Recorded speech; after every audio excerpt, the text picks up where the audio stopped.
G'day mate, can I please have a martini? Certainly, sir. Would you like gin, Old Duff Geneva, vodka, dry, wet, perfect, a Churchill, a Bradford, a Kangaroo, a dirty martini, an espresso martini, a porn star martini, a sherry martini, a sake tini, an olive garnish, a lemon twist, a cocktail onion? Well, what would you prefer? You shit me, right? I'll just have a Corona instead. Holy crap, how confusing is it to order a martini? Don't stress, because today on Let's Talk Drinks, I'm going to show you step by step how to order a martini without feeling stupid.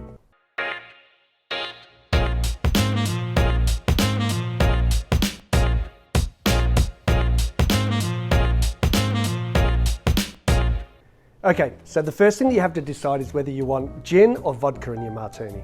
I really enjoy a gin martini because I love the flavour of the botanicals and the juniper, but if you're not really into gin, I would suggest that you do a vodka martini, or a Kangaroo it's also called.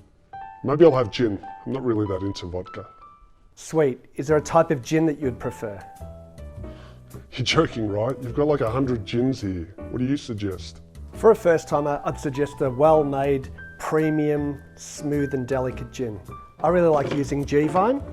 It's not overpowering in juniper, and the vine flower as a botanical gives a really nice floral taste and aroma to your martini. Okay, cool. I'll give it a try. Can I have that shaken?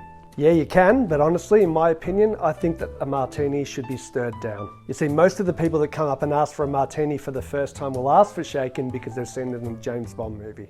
Yeah, that's where I got it from. Something else you might be asked is whether you want it dry, wet, perfect, or dirty. What the does that even mean? So there's not a lot of ingredients in a martini. It's just really your gin, your vermouth, and some water used for dilution. If you want a dry martini, that means that there's not a lot of vermouth in it. A wet martini, you add a little bit more vermouth, and a dirty martini has the brine juices from the olives. And there's even the Winston Churchill martini, where he would say, I want you to crack open the bottle of vermouth, point it towards England, hover it around 2 or 3 times, and discard the bottle of vermouth. In other words, he didn't want any vermouth in his martini. I'll try dirty, please. Sure. Do you want it Christina Aguilera dirty, or do you want it Ron Jeremy dirty? Oh, Ron Jeremy. Yeah, Ron Jeremy, please. And last but not least, what type of garnish would you like? Do you want an olive, do you want a lemon twist, or do you want a cocktail onion? I don't know. For a dirty martini, I like using about 3 olives, but if you're going to have something like a vodka martini, I would suggest that you go a lemon twist. I'll have 3 olives then, please.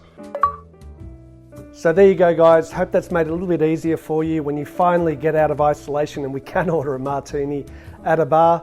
Please hit like, subscribe or comment below, and we'll see you all again soon on Let's Talk Drinks.